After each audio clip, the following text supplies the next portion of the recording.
güclü demokratik təsisatlar, yəni ən azından vətəndaş cəmiyyəti və media seçkidən kənar periodda insan hüquqları hər tərəfli qorunduğu üçün seçki periodunda da necə müsbət təsir göstərə bilirlər.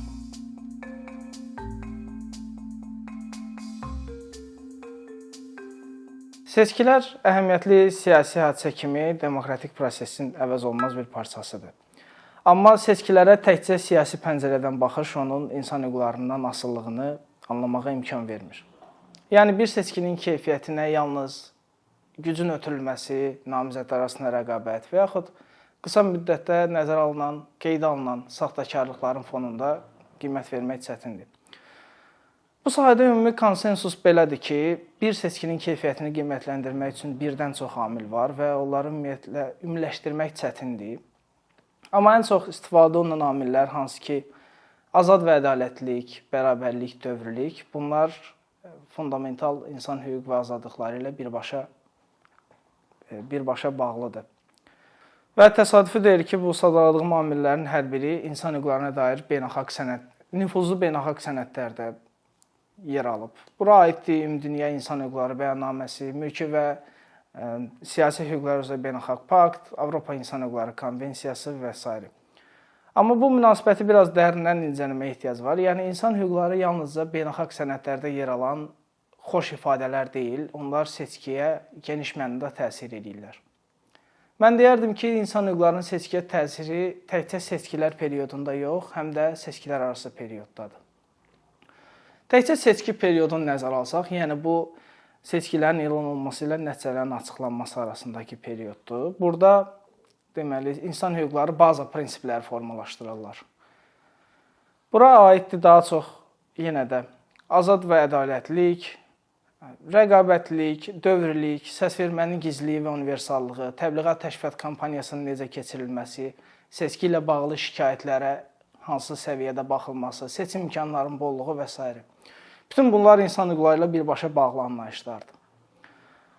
Ən bəsit formada izaha başlasaq, sərbəst toplaşma azadlığı seçki üçün əhəmiyyəti əvəz olunmaz olan yığıncaq və toplantıları keçirməyə imkan verir. Birləşmək hüququ müxtəlif qurum, təşkilat və partiyalara maneəsiz olaraq formalaşmağa və seçkidə iştirak etməyə şərait yaradır. İfadə azadlığının yaratdığı imkanlar çox daha genişdir.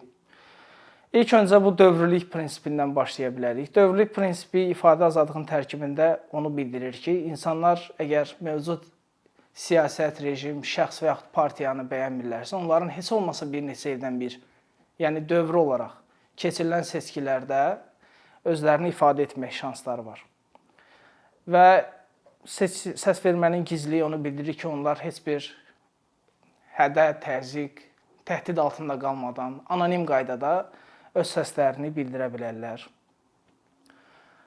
Digər tərəfdən, həm də ifadə azadlığı ona şərait yaradır ki, kifayət qədər namizəd yenə təhdid, hədə və yaxud digər formada təzyiqlərlə üzləşmədən irəli çıxa bilsinlər, namizəd kimi iştirak edə bilsinlər, siyasi debatlarda iştirak edəsinlər, ideyalarını yaya bilsinlər və avtomatik elə bir mənzərə yaranır ki, bir vətəndaşın seçicinin qarşısında kifayət qədər namizəd var və onlar müxtəlif fikirləri dinləyə, bəyəndikləri insanı seçə bilərlər və onların seçim imkanları, əsas odur ki, onların seçim imkanları boldur və onlar bir partiyadan, şəxsdən asılı vəziyyətdə qalmırlar. Ayrı-seçkiyə məruz qalmamaq hüququ onu ifadə edir ki, əhalinin bütün qrupları, ümumiyyətlə seçki prosesi, onların seçki dövrdə hüquqları ilə bağlı məlumatlandırırlar, bundan kənarda qalmırlar. Seçib-seçilmək hüququ ilə bağlı olaraq heç bir şəxs əsassız olaraq bu hüquqdan məhrum olunmur. Effektiv, yəni ədalətli məhkəmə araşdırması hüququ onu bildirir ki, hamıda bu təminat var ki, onların seçki periyodunun istənilən bir dövründə qarşılaşdığı pozuntulara vaxtında ixtisaslaşmış bir qurum tərəfindən və effektiv qaydada baxılacaq. Yəni, bu sadaladıqlarım hər hansı bir seçkinin keçirilməsi üçün ən bəsit, ən baza prinsiplərdir. Bu prinsiplərə əməl olunmadan keyfiyyət bir yana, ümumiyyətlə bəsit seçki prosedurlarını təsəvvür eləmək çətindir. Ancaq insan hüquqlarının seçkiyə təsiri təkcə seçkilər periyodu ilə məhdudlaşmır. Seçkilərarası periodda da insan hüquqları vacibdir. Belə deyək, biz çox vaxt eşidirik ki, hər hansı bir seçki barədə bu ifadəni işlədirlər ki, sırf seçki periodunda kobud pozuntular qeydə alınmasa da, seçkilər elə bir mühitdə keçirilmişdi ki, onun keyfiyyəti artıq sual altında qalıb. Bu da təsadüfi deyil, insan hüquqları ilə birbaşa bağlıdır. Çünki elə insan hüquqları var ki, onların seçkidən kənar periodda qorunmaması seçki dövrünə də öz mənfi təsirini göstərir. Yəni, İnsan hüquqları bizim həyatımıza gündəlik olaraq təsir göstərir və necə ki biz təkcə seçki dövründə, seçki periodunda mövcud olmuruq, insan hüquqlarının əhəmiyyəti də seçkilər olmayan periodda azalmır. Mən deməli, insan hüquqlarının seçkidən kənarda periodunu belə ümumiləşdirərdim ki, elə demokratik institutlar var ki, onların formalaşması üçün seçkilər olmayan periodda belə insan hüquqlarının böyük əhəmiyyəti var. Bu nümunəni əsasən media orqanları və vətəndaş cəmiyyət təşkilatları üzərindən vermək istəyərdim. Yəni belə ki, güclü media və vətəndaş cəmiyyəti institutları yalnız insan hüquqlarının hər tərəfli qorunduğu mühitdə mümkün olar. Yəni bu mühitdə ifadə azadlığı və birləşmə hüququnu tanıdığı imkanlarla artıq media qurumları və yaxud vətəndaş cəmiyyəti institutları maneəsiz olaraq formalaşa bilirlər. Qeydiyyat və s. digər bürokratik əngəllərlə üzləşmirlər. Hər hansı bir senzura ilə rastlaşmadan fəaliyyət göstərə bilirlər. Onlar və artıq təxmin etmək çətin deyil ki, belə bir mühitdə kifayət qədər media qurumu və vətəndaş cəmiyyəti təşkilatı, institutu var ki, onlar İstənilən mövzuya toxuna bilsinlər, istənilən mövzunu işıqlandıra bilsinlər, istənilən şəxsi sorğulaya bilsinlər və ictimaiyyət üçün əhəmiyyət kəsb edən bütün mövzularda işləyə bilsinlər. Onlarla əməkdaşlıq edən şəxslər azadlıq və toxunulmazlıq hüququ qorunduğu üçün, ayrı-seçkiyə məruz qalmaq hüququ qorunduğu üçün insan hüquqları və yaxud peşəkar jurnalistika fəaliyyətinə görə daim həbs, təzyiq, hədə, işgəncə və yaxud qarayaxma kampaniyaları ilə üzləşmirlər. Onlar sərbəst toplaşma və hərəkət etmə azadlığının yaratdığı imkanlar sayəsində bütün ölkə ərazisində maneəsiz hərəkət edə, reportajlar hazırlaya, çəkilişlər edə, təlim, tədbir, görüşlər keçirə bilirlər. Eyni zamanda bayaqki kimi ədalətli mühakimə hüququ imkan verir ki, onların hər hansı bir pozuntuya rastlaşdıqları zaman təminatı olsun ki, buna ixtisaslaşmış effektiv bir qurum tərəfindən vaxtında baxılacaq. Və təxmin etmək çətin deyil ki, bu elə bir şəraitdir ki, artıq burada güclü media və vətəndaş cəmiyyəti institutları var. Və seçki dövrü gələndə də bu institutların seçki prosesinə töhfə vermək şansları həddən artıq böyükdür. Necə ki, seçkidən kənar periodda, o cümlədən də seçki periodunda media əvvəla seçki prosedurları və seçki hüquqları ilə bağlı vətəndaşların maarifləndirməsində iştirak edə bilər. Əmin ola bilərik ki, artıq bu şəraitdə, bu mühitdə heç kim bu prosesdən kənarda qalmır. Onlar istənilən namizədi sorğulaya bilərlər, istənilən qurum və yaxud şəxsə istənilən sualı verə bilərlər. Çünki artıq insan hüquqları yaxşı qorunur, bütün şərtlər təmin olunur, onlar təzyiq, təhdid, hədə ilə üzləşmirlər. Vətəndaş cəmiyyəti institutları o cümlədən seçkinin monitorinqini təşkil edə bilərlər. Seçki administrasiyası ilə məşğul olan qurumlarla əməkdaşlıq şəraitində çalışa və seçkinin idarə etməsində effektivliyi, şəffaflığı, hesabatlığı artıra bilərlər. Həm media qurumları, həm vətəndaş cəmiyyəti institutları daha yaxşı, seçkilərin daha keyfiyyətli formada keçirilməsi üçün siyasət sənədləri irəli sürə bilərlər, tövsiyələr irəli sürə bilərlər və onların icrasını nəzarət edə bilərlər.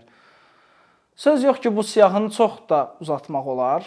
Mən şərti olaraq ilkin anlayışları bildirirəm ki, güclü demokratik təsisatlar, yəni ən azından bu iki nümunədə vətəndaş cəmiyyəti və media seçkidən kənar periodda insan hüquqları hər tərəfli qorunduğu üçün seçki periodunda da necə müsbət təsir göstərə bilirlər. Bu mühitin tamamilə əksini təsəvvür eləsək, bu elə bir mühitdir ki, vətəndaş cəmiyyəti institutları və media qurumları formalaşma zamanı xeyli əsassız, qeyri-qanuni əngəllərlə rastlaşırlar. Çoxsaylı senzuralar var. Peşəkar jurnalistika fəaliyyətinə başlamaq üçün xeyli sayda maneə var. İnsan hüquqları və yaxud peşəkar jurnalistika fəaliyyətinə məşğul olan şəxslər daim təzyiq, təqib, hədə, həbs, bəzən işgəncə halları ilə üzləşirlər. Bu xəyali deməli mühitdə, hansı ki bəzi ölkələrdə bu heç xəyali də deyil. Ədalətin məhkəmə araşdırması hüququ yoxdur. Onlar bilirlər ki, qarşılaşdığı pozuntularla belə bağlı ədaləti təmin etmək çətindir və burada ümumi cəzasızlıq mühiti var.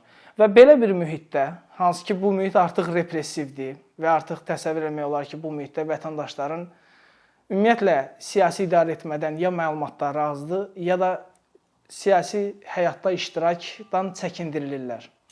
Və belə bir mühitdə seçkilər elan olunan günü gecə ilə güclü demokratik institutların yaranacağını və seçkiyə müsbət təsir edəcəyini düşünmək təbii ki, absurd olar. Dediyim kimi, insan hüquqları seçki dövründə baza, normativ prinsipləri yaradırsa, ki bu prinsiplərə əməl olmadan ən bəsit seçki prosedurlarından söhbət gedə bilməz. Seçkilər arası periodda da insan hüquqlarının əhəmiyyəti itmir. Onların qorunduğu mühit demokratik institutların formalaşdığı, gücləndiyi mühitdir ki, onlar seçki dövründə də təsir imkanlarını artıra bilərlər, seçkinin keyfiyyətini qaldıra bilərlər. Təsadüfi deyil ki, seçkilərin monitorinqi üzrə ixtisaslaşmış beynəlxalq nüfuzlu təşkilatlardan biri kimi ATƏT-in Demokratik Təsisatlar və İnsan Hüquqları Bürosu da seçkilərin keyfiyyətini dəyərləndirmək üçün bir də seçkiyə qiymət verdiyi sənədlərdə ən azı seçki periodunda sadaladığı amillərə, yəni insan hüquqlarına toxunur və onların hansı formada qorunması seçkinin də keyfiyyətinə təsir edir və yaxud onlar da göstərirlər ki, bu necə seçkiyə təsir göstərib. Digər tərəfdən akademik çevrələrdə getdikcə daha çox istinad olunan bir indeks var. Electoral Integrity Index, belə deyək, seçkinin bütövlüyü indeksi. Bu, seçkiyə dair bütün anlayışların, geniş bir akademik layihə kimi bütün anlayışları bir yerə cəmləyir və müxtəlif ölkələrdə bugünə kimi yüzlərlə seçki qiymətləndirib.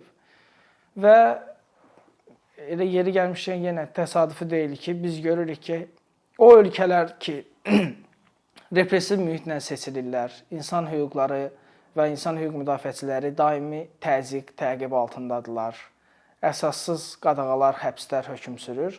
O ölkədə keçirilmiş seçkilər, yeri gəlmişkən bu seçkinin bütövlüyü reytinqində də aşağı pillələrdə yer alırlar. Və bu nümunənin əksi də doğrudur ki, hansı ölkələr ki, insan hüquqlarında qabaqcıl mövqe nümayiş etdirirlər, insan hüquqlarının daha yaxşı qorunması ilə bağlı yüksək belə deyək, performans sərgiləyirlər. Həmin ölkələrdə keçirilmiş seçkilər də bu reytinqdə yuxarı pillələrdə yer alıblar. Təbii ki, müxtəlif rejimlərdə, müxtəlif amillərdən asılı olaraq seçki qiymətləndirilməsi də dəyişir. Yəni, danışdığımız kimi, insan hüquqları seçkilərə həm seçki periodunda, həm də seçki periodundan kənarda təsir edir.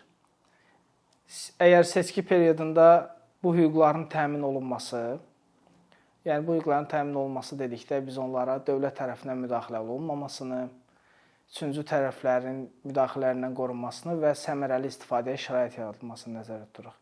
Yəni, hüquqların qorunduğu mühitdə baza prinsipləri yaradır insan hüquqları və o baza prinsiplərə əməl olmadan ən bəsit seçki prosedurlarını təsəvvür etmək çətindir. Seçkilər arası dövrdə də insan hüquqları elə demokratik təsisatların formalaşmasına rəvac verir ki, şərait yaradır ki, onlar seçki dövründə seçkinin keyfiyyətinə əhəmiyyətli dərəcədə təsir edə bilsinlər.